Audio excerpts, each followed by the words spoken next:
¿Cómo sobrevivía la gente en la Edad Media, cuando el termómetro caía por debajo de cero y ni siquiera se podía soñar con tener calefacción central?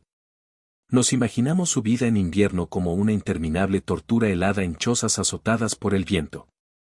Pero ¿qué pasaría si el campesino inglés medieval, acurrucado en su casa baja y llena de humo, supiera algo sobre el calor y la supervivencia que nosotros, con nuestros inteligentes termostatos y doble acristalamiento, hemos perdido irrevocablemente? Esta historia te llevará a un mundo donde la calidez no era un hecho, sino un valor esencial, fruto de la lucha diaria y de un ingenio increíble. Esta es la historia de cómo nuestros antepasados, con nada más que arcilla, paja y sus propias mentes, convirtieron sus lamentables viviendas en verdaderas fortalezas contra el frío.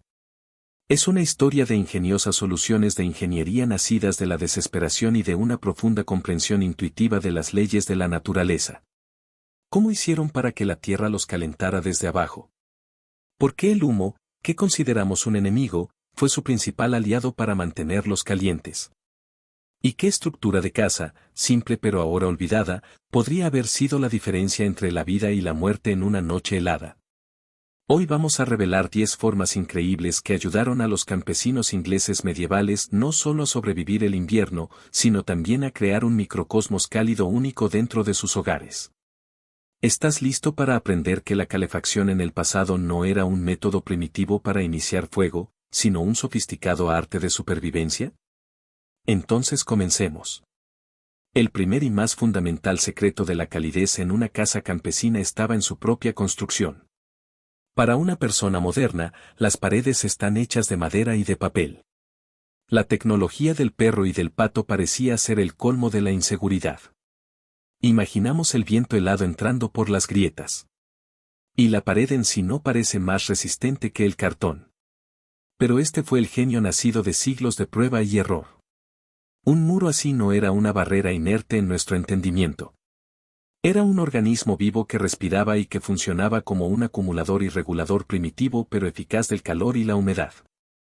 Las paredes de la cabaña eran un armazón de varillas flexibles estrechamente tejidas, generalmente de sauce o nogal, que formaban un fuerte entramado. Luego, este esqueleto fue cubierto por ambos lados con una gruesa capa de mezcla viscosa. La composición de esta mezcla era una verdadera alquimia. Se basaba en arcilla que tenía una alta capacidad calorífica. Se le añadía paja o hierba picada para reforzarla y evitar que se agrietara al secarse. La arena daba estructura y el estiércol de vaca, rico en fibras no digeridas, servía no solo como elemento de refuerzo adicional sino también como un excelente pegamento natural. Esta mezcla, al secarse al sol, se volvió dura como una piedra pero conservó una consistencia microscópica. Fue esta paracidad la que permitió que la pared respirara lentamente permitiendo que el aire y más importante, la humedad pasaran previniendo la acumulación de humedad dentro de la casa. El principal enemigo en los climas fríos que hace que el frío sea omnipresente durante el día, cuando el hogar central ardía en el interior de esta enorme y gruesa pared de arcilla absorbía el calor lentamente durante muchas horas. No lo reflejó como la fría piedra en el castillo del Señor, sino que lo absorbió con avidez, lo acumuló, convirtiéndose en una enorme batería de baja temperatura. Lo más importante es que la cabaña del campesino no tenía chimenea. El humo del hogar no bajaba directamente por la chimenea. Se elevó lentamente, creando un lago denso y cálido de aire caliente y humo debajo del techo. Esta capa transmitía su energía a todo aquello con lo que entraba en contacto. El grueso techo de paja que en sí mismo era un excelente aislante, las vigas de madera y, lo más importante, las partes superiores de las paredes de arcilla. Todo el interior de la casa se calentó uniformemente. Y por la noche, cuando el hogar se apagaba, comenzaba la magia silenciosa. Las paredes, que habían acumulado calor durante el día, lentamente comenzaron a liberarlo nuevamente dentro de la cabaña. Emitían un calor suave y radiante que calentaba el aire en el espacio cerrado. Esto evitó que la temperatura en el interior descendiera a los valores de la calle, creando un colchón de seguridad. La casa parecía exhalar el calor acumulado durante el día, apoyando a sus habitantes. Además, la creosota y otras sustancias presentes en el humo empaparon profundamente la arcilla porosa de las paredes y la paja del techo. Esto actuó como un poderoso antiséptico e insecticida, matando moho, hongos y repeliendo insectos parásitos y carcoma. Así, lo que a nosotros nos parece un defecto fatal, la falta de chimenea y de paredes porosas, era en realidad un ingenioso sistema holístico de calefacción pasiva, regulación de la humedad y conservación de la propia vivienda. En el centro del mundo campesino, en el corazón de la choza, estaba el hogar abierto. No se trata de una chimenea en el sentido que hoy en día damos a esta palabra, con su portal de mármol y su alta chimenea, sino de un simple pero vital hueco revestido de piedra en el suelo de tierra. No era solo un lugar para hacer fuego. Era un centro de supervivencia multifuncional, el motor principal de la vida alrededor del cual giraba absolutamente todo. Su diseño y disposición estaban subordinados a un objetivo, máxima eficiencia al mínimo coste. El hogar siempre estaba situado en el centro de una única habitación, y esto no era casualidad. Esta disposición fue fundamental para la transferencia de calor. A diferencia de una chimenea de pared, que emite calor principalmente en una dirección y calienta inútilmente una enorme pared exterior, un hogar central irradia energía térmica 360 grados a su alrededor. El calor radiante como el del sol se extendía uniformemente en todas direcciones, calentando el suelo de tierra, las paredes, el aire y, lo más importante, los cuerpos de las personas donde quiera que estuvieran. Toda la cabaña se convirtió en una única zona de calefacción habitada. La gente podía sentarse alrededor y cada uno disfrutaba de su parte del preciado calor. Era un lugar donde se cocinaba comida y el proceso era parte integral del calentamiento. Suspendido en un trípode o cadena, un caldero de hierro con una comida sencilla de cereales y tubérculos podía hervir y cocer a fuego lento durante horas.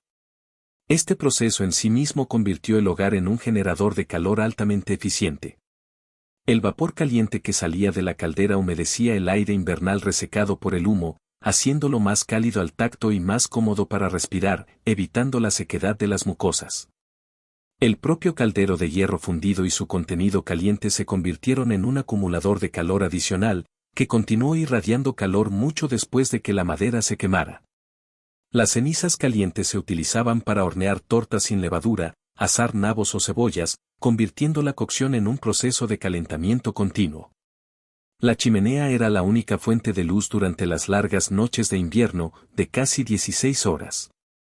Sus llamas danzantes y animadas proyectan sombras extrañas sobre las paredes de arcilla, creando una atmósfera especial, casi mística. Fue a la luz del hogar que se hilaba la lana. Se remendaron herramientas y se tejieron cestas. El calor del fuego hizo que los dedos fueran más ágiles. Toda la vida nocturna de la familia se concentraba literalmente en esta pequeña isla de luz y calor. La gente se sentó lo más cerca que pudo, poniendo sus brazos, piernas y espaldas cerca del fuego. Sus ropas de lana gruesa absorbían el calor y el olor del humo. Y ese calor lo llevaron consigo a sus frías camas. Incluso después de conservar el fuego durante la noche, las brasas que ardían bajo una capa de ceniza seguían siendo un centro sacro invisible, un punto alrededor del cual se construía toda la vida nocturna de la casa.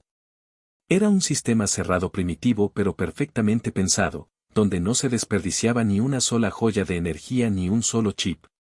El combustible, ya fuera leña recolectada en el bosque o leña cortada del pantano, era el recurso más valioso de los campesinos, cuya obtención requería días y semanas de duro trabajo.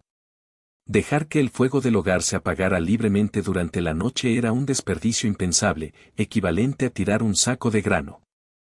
Además, un incendio desatendido era un peligro mortal en un mundo de techos de paja y estructuras de madera.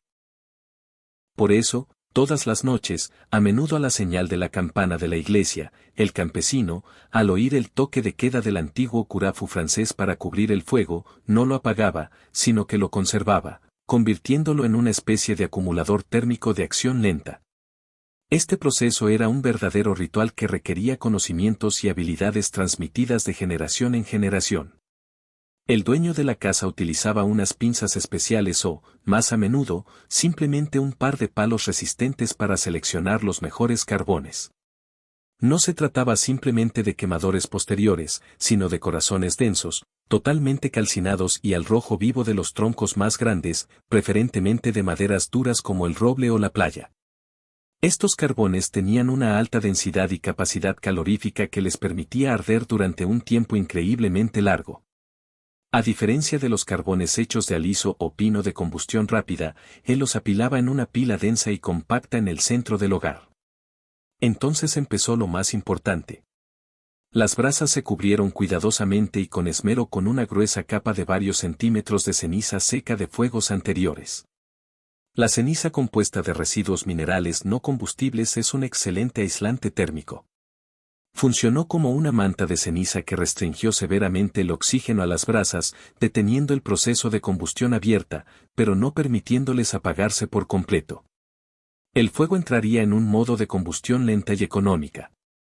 La capa de ceniza tenía que tener un espesor ideal, si era demasiado fina, las brasas consumirían todo el oxígeno y se quemarían en un par de horas.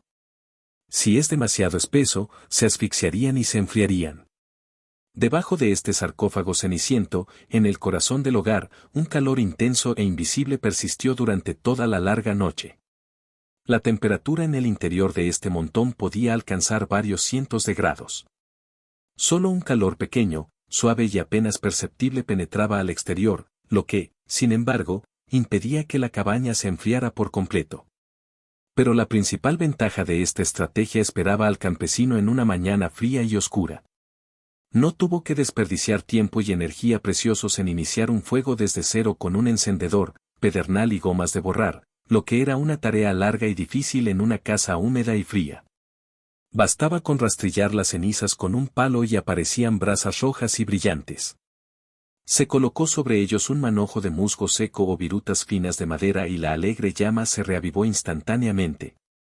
Este ingenioso sistema ahorraba combustible, evitaba incendios y garantizaba un ciclo continuo de calor en la casa. Una de las fuentes de calor más eficientes y discretas en las granjas medievales eran los propios animales. Muchas viviendas campesinas, especialmente en las regiones más frías del norte de Inglaterra, eran del tipo casa larga. Era un edificio alargado bajo un techo de paja común, dividido en dos partes en su interior únicamente por un fino tabique de madera y una mampara. La mitad habitable para el salón familiar y el establo para el comprador de ganado. Para nosotros un barrio así es sinónimo de insalubridad, mal olor y enfermedades. Para ellos, es una forma ingeniosa y a menudo la única de sobrevivir al invierno. Un animal doméstico de gran tamaño, como una vaca o un buey, es un auténtico horno biológico.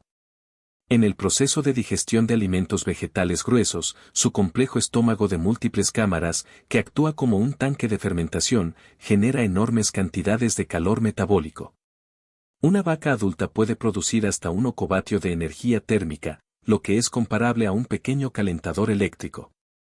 Si una vaca, unas cuantas ovejas y un par de cerdos pasaban el invierno en el establo, su producción combinada de calor era bastante significativa.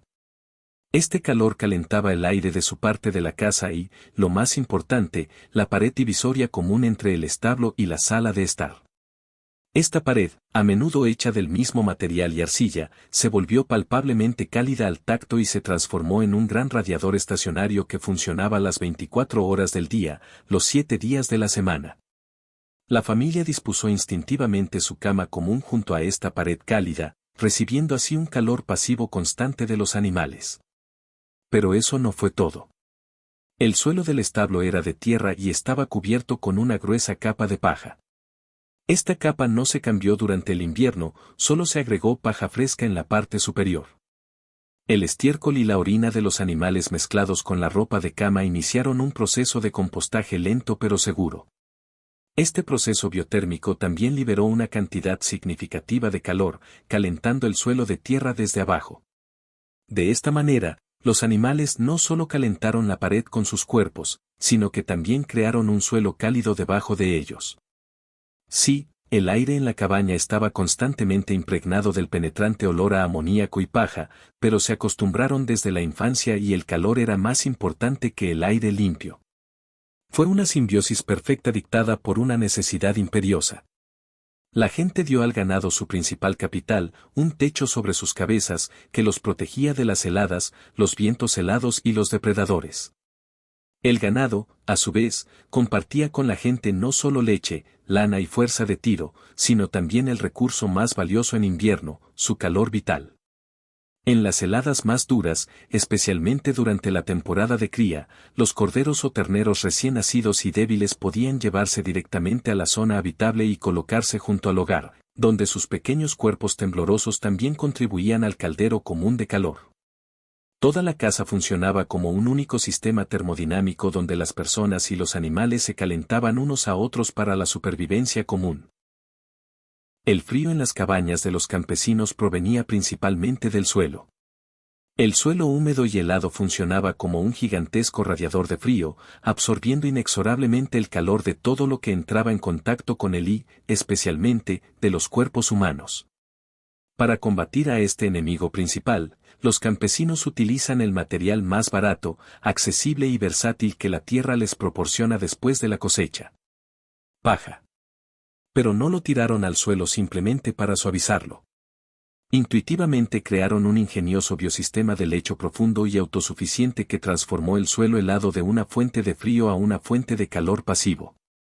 Todo el suelo de tierra de la parte habitable de la cabaña estaba cubierto por una gruesa capa de materiales orgánicos, de varias decenas de centímetros de espesor y hasta medio metro en pleno invierno. No era solo paja de cereales, sino también helechos secos y helechos águila recogidos en los brezales, juncos y cañas de las orillas de los ríos, hojas caídas en otoño, todo lo que pudiera servir de aislante. Esta gruesa capa no era solo una alfombra. Era una biografía compleja de varias capas. La capa superior fresca se renovaba periódicamente para mantenerla relativamente seca y limpia. La gente caminaba sobre él, se sentaba sobre él, trabajaba sobre él y dormía sobre él. El suelo era elástico y saltarín, lo que en sí mismo era más agradable que la tierra dura y fría. Pero la verdadera magia estaba sucediendo más profundamente en las capas inferiores. Allí, cerca del suelo, la vieja paja rancia se mezclaba con la inevitable humedad que ascendía del suelo con el agua derramada, restos de comida, astillas del hogar y otros desechos orgánicos de la vida familiar. En este ambiente oscuro, húmedo y denso, comenzó el proceso activo de descomposición lenta y compostaje. Miles de millones de bacterias y microorganismos termófilos que descomponen la celulosa desencadenan una reacción exotérmica, es decir, un proceso que libera calor. El suelo de la cabaña empezó a calentarse desde abajo. Se trataba de un calor geotérmico débil pero constante las 24 horas del día que creaba una barrera térmica crucial que cortaba el aliento helado de la tierra congelada. La temperatura en la superficie de esta camada era siempre varios grados vitales más alta que la del suelo desnudo y nunca bajaba del punto de congelación. En primavera, cuando ya había pasado la amenaza de las heladas, el compost, rico en nitrógeno y fósforo durante muchos meses, se recogía y se llevaba triunfalmente a los campos. Era un valioso fertilizante concentrado, garantía de futura cosecha. De esta manera el sistema cumplía tres funciones a la vez: aislar el suelo en invierno, creando una superficie relativamente cómoda y seca para la vida y produciendo fertilizante orgánico. Fue un ejemplo perfecto de una economía cíclica sin residuos. Por supuesto, una cama tan cálida y húmeda estaba repleta de vida, ratones, bos, pulgas y otros insectos. Pero en la jerarquía de amenazas de los campesinos medievales, la muerte inminente por hipotermia era inconmensurablemente mayor que el malestar provocado por los parásitos.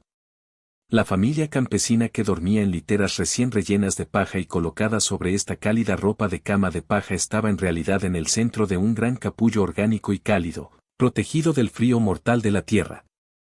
Cuando el calor del hogar era limitado y poco confiable, la última línea de defensa era el propio cuerpo y la vestimenta que uno vestía. La vestimenta del campesino inglés medieval no era solo una cuestión de propiedad o estatus. Fue su primera y principal línea de defensa contra el frío. Su sistema de calefacción personal portátil, del que casi nunca se quitaba del todo. Su notable eficacia no reside en su espesor, sino en dos principios ingeniosos: la estratificación inteligente y el uso estratégico de lo que llamaríamos suciedad. La base, la primera capa que se adhería al cuerpo, era una camiseta larga hecha de lino. A diferencia de la lana, el lino era suave, no irritaba la piel y, lo que es más importante, absorbía bien el sudor, alejándolo del cuerpo. Sobre ella se llevaba una túnica, y cuando hacía mucho frío, dos hechas de lana de oveja gruesa y espinosa, hecha en casa. La lana es un material milagroso creado por la naturaleza para sobrevivir al frío. El secreto de su calidez reside en su estructura de fibra única. Cada fibra de lana tiene un giro o rizo natural que hace que la tela sea voluminosa en lugar de plana y contenga millones de pequeñas bolsas de aire en su estructura. Es este aire quieto, no la fibra en sí, el que constituye el principal aislante. Además, la lana es higroscópica. Puede absorber humedad hasta el 30% de su peso sin mojarse al tacto y la evapora lentamente a medida que continúa calentándose.